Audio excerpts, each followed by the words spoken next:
Good afternoon.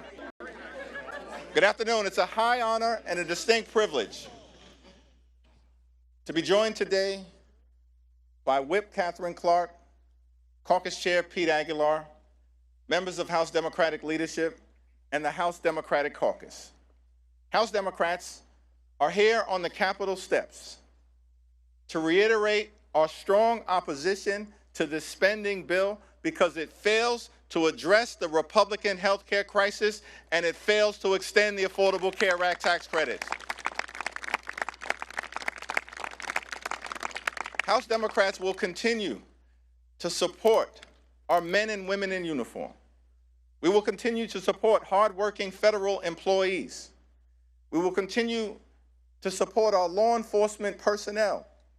House Democrats will continue to support our air traffic controllers. We will continue to support our TSA agents.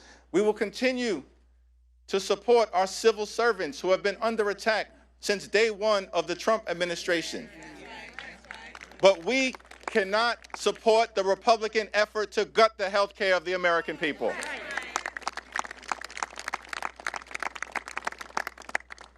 Today, House Democrats will introduce legislation to extend the Affordable Care Act tax credits for 3 years, to make sure that tens of millions of Americans don't experience dramatically increased premiums, copays, and deductibles.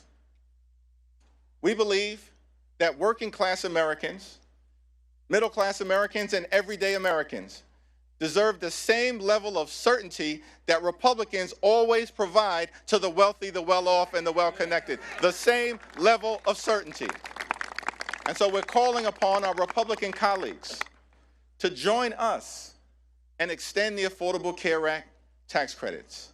And we will be working hard today, tomorrow, and throughout the balance of this year to make sure that those Affordable Care Act tax credits are extended. Now, Republicans control the House, the Senate, and the presidency. They own the mess that has been created in the United States of America. They own it. In a few hours, we will convene on the House floor.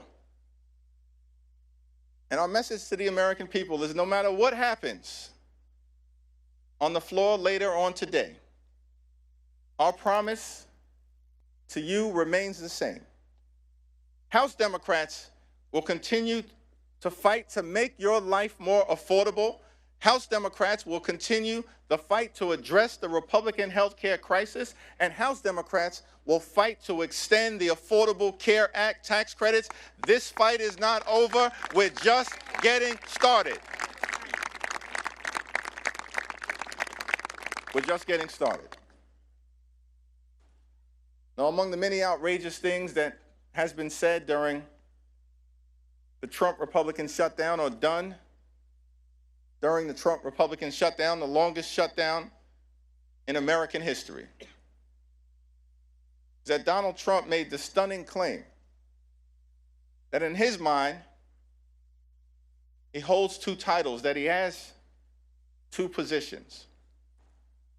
Donald Trump says that he's both the president and the Speaker of the House. That's what Donald Trump said in the midst of him shutting down the government. And what we've seen from compliant, sycophantic Republicans, corrupt House Republicans, is they continue to go along to get along. They don't function like a separate and co-equal branch of government. From the very beginning of this presidency and all the way through this Trump shutdown, Republicans in the House have continued to act like a wholly owned subsidiary of the corrupt Trump cartel. That may be the House Republican position. For damn sure, it ain't the House Democratic position. Because we know, and what we say to the American people is that we don't work for Donald Trump. We don't work for J.D. Vance. We don't work for your billionaire donors. We work for the American people. And that's what this fight by House Democrats, joined by our colleagues on the other side of the Capitol, has been all about. We work for the American people. As we stand on the Capitol steps, ready to continue this battle on the House floor, a battle that we waged week after week after week, and that will continue regardless of the outcome. We say to the American people that we know you deserve better. You deserve much better than the chaos, the cruelty, and the corruption that you've seen. And so as House Democrats, we're going to continue this fight to lower the high cost of living in a country where America is far too expensive, far too many people struggling to live paycheck to paycheck, can't thrive, and can barely survive. That should not be the case in the United States of America, the wealthiest country in the history of the world. And so as Democrats, we're committed to addressing this affordability crisis. That's what this fight has been all about. And we'll continue to work hard to lower the high cost of living. We'll continue the fight to fix our broken healthcare system. And we'll continue to fight to stand up for Medicaid. We'll continue to fight to stand up for Medicare. We'll continue the fight to stand up for the Affordable Care Act and an extension of the tax credits. We'll continue to fight for your hospitals. We'll continue to fight for your nursing homes. We'll continue to fight for your community-based health clinics, and we'll continue to fight for the principle that in this great country, the wealthiest country in the history of the world, healthcare can't simply be a privilege available only to the wealthy, the well-off, and the well-connected. Healthcare must be a right available to every single American. And that's the fight that House Democrats will continue to wage for the American people. It's now my great honor to yield to a freshman leadership representative, someone who's gotten off to a great start, helping to lead the freshman class, the first term members during this turbulent and tumultuous period here in the United States Congress and for the country. From the great state of California, the Honorable Luz Rivas.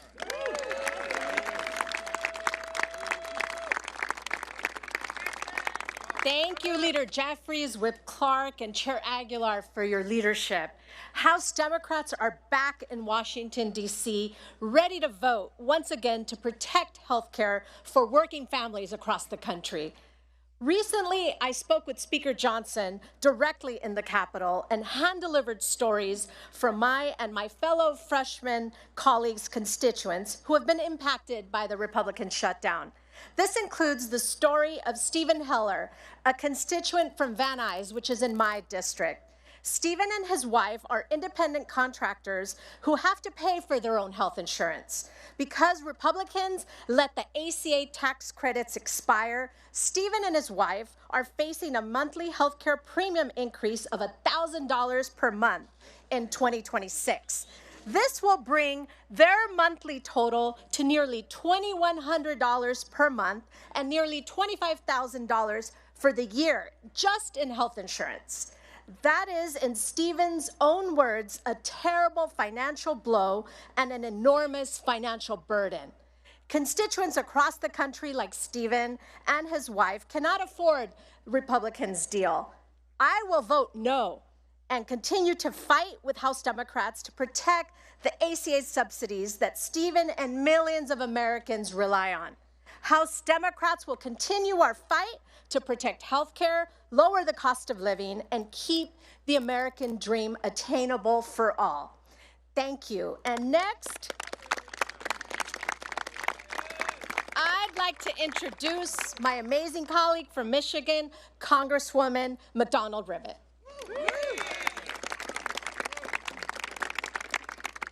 Thank you very much.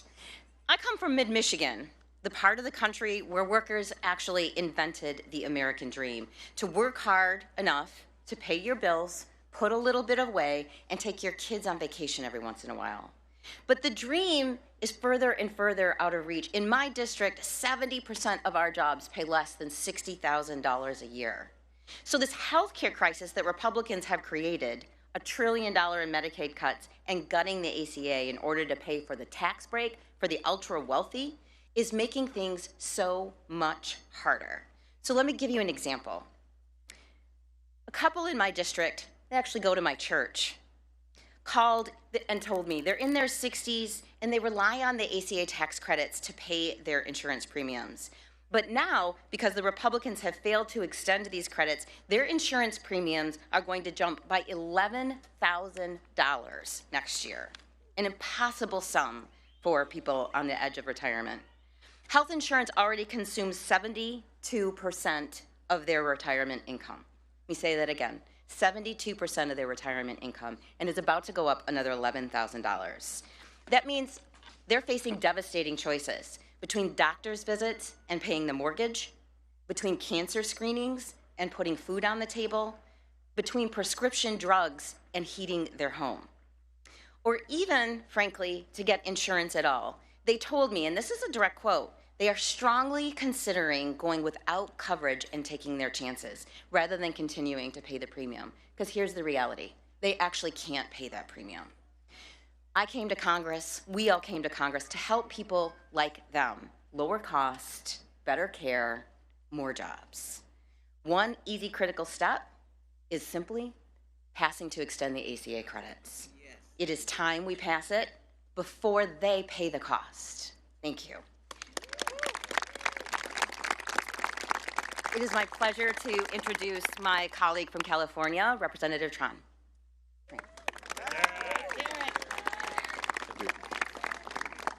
Good afternoon. I am Congressman Derek Tran, and I proudly represent Orange and LA counties in California's 45th district. Today, I want to share the story of Peter and Esther. Peter and Esther are retired and living in Orange County, California. They're on a limited income, and their health insurance costs are overwhelming. They pay over $18,000 every year just in health care premiums. And next year, their costs are going up to over $21,000. When you're retired and living on a fixed income, that kind of cost increase can be devastating. Peter has been trying to get his wife, Esther, on Medicaid so she can get the care she deserves without going bankrupt. But he keeps hitting roadblocks. The red tape, long lines, and staffing shortages preventing Esther from even being considered for Medicaid coverage is harmful to our country. And instead of joining us to fix this crisis, the Republican majority has demanded more cuts, causing more pain and suffering for the American people. I am here today for people like Peter and Esther. They deserve better than this. Every American deserves better than this. While we're fighting for health care, Republicans are fighting for tax cuts for the billionaires. I'll keep fighting to make sure people like Peter and Esther can afford the care that they deserve. And I hope our colleagues on the other side of the aisle will join us. Thank you so much. It is with great privilege that I introduce and yield time to Congresswoman Sarah McBride from the great state of Delaware. Thank you so much, Representative. Thank you so much, Leader Jeffries, Whip Clark, and Chair Aguilar for bringing us together today. We stand here today, 42 days into a government shutdown and 54 days since the House last met, because Republicans have presented the American people with a false choice between reopening government and addressing this healthcare crisis. There is simply no reason why we can't do both. The only thing that has been standing in our way is Republican cruelty. Republicans have played a game of chicken with food assistance, travel safety, and federal paychecks, all because they will stop at nothing to cut your health care. The only thing that congressional Republicans are more loyal to than Donald Trump is to cutting the health care of the American people. Yes. Let's be clear. This health care crisis is a choice by congressional Republicans and Donald Trump, who have inserted a $1 trillion bomb into the American health care system. And it is starting to go off. Millions right now are facing skyrocketing premiums. The largest cut to Medicaid in American history is on the horizon. Rural hospitals will close. Doctors' offices will shutter. Donald Trump loves to own things and slap his name on them. Well, he now owns the American healthcare system. It is Trump care. Millions losing coverage, that's Trump care. Americans paying more for insurance, that's Trump care.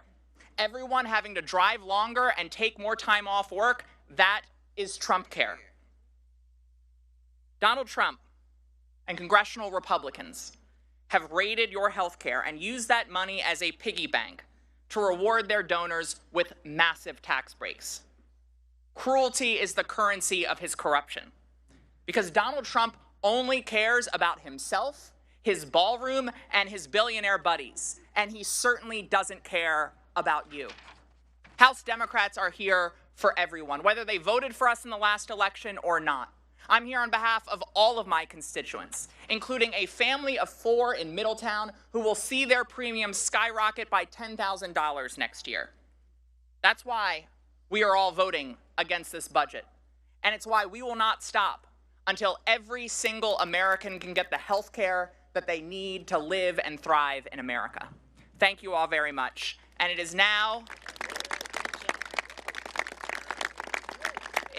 my pleasure to introduce my friend from the great state of Alabama, Representative Shamari Figures.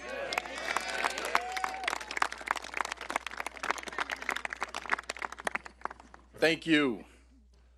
House Democrats just spent the better part of the last 40-plus days fighting to keep health care affordable for millions of Americans, while our House Republican colleagues were on a taxpayer-funded vacation.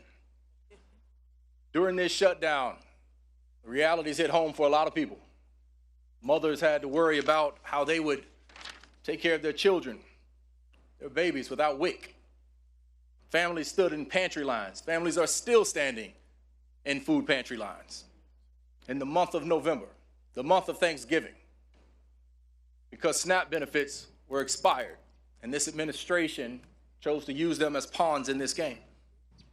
Capitol Police officers, members of the military, my staff, all of our staff, and millions of other federal workers had to deal with the uncertainty and the stresses of missing paychecks. And for what in the end? What were Republicans willing to give in the end? Nothing more than a handshake deal to take a future vote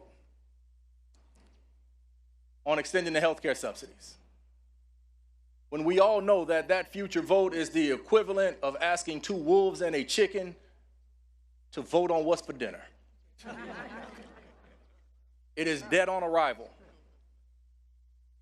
It is dead on arrival. Now, I can speak to you as someone from a different perspective. A lot of us represent districts where we can talk about what could happen or what may happen. Let me tell you about what my district looks like in the state of Alabama. And it doesn't look too dissimilar from my fellow colleague from Alabama, Congresswoman Terry Sewell's district. I got about 50,000 people in my district who are slated to see their health care premiums on average nearly double. And this is in a district where the individual median income is just north of $32,000. I have 13 counties in my district. 10 of them either do not have a hospital because it has recently closed, or their hospital is on literal life support and they have to go to a county commission or a city council every single month to make payroll. And the largest hospital in Montgomery, Alabama, the state's capital, is in the midst of a bankruptcy and also facing risk of closure. And this all in a state that has the 3rd lowest life expectancy in the United States of America. So healthcare for us is not a talking point. Healthcare for us is, protecting healthcare for us is a requisite. It's a requirement. It's something we have to do. And if you ask us if the shutdown was worth it, I say, hell yes, it was worth it. Because fighting to maintain health care for American people, there's nothing more pure than that. There's no more important role that we have here as members of Congress than to ensure the health care of the American people. That's right. And so while the failure of Republicans to do anything to protect health care is truly disappointing, I want the world to know that my Democratic colleagues here in the House, they can ride with me in any battle I face in my life. They stood with us under the leadership of Hakeem Jeffries to make sure that we kept this front and center. And I look forward to remaining committed to this fight for all of Alabama and for all of America. And with that, turn it back over to our leader, future Speaker Jeffries. Yes.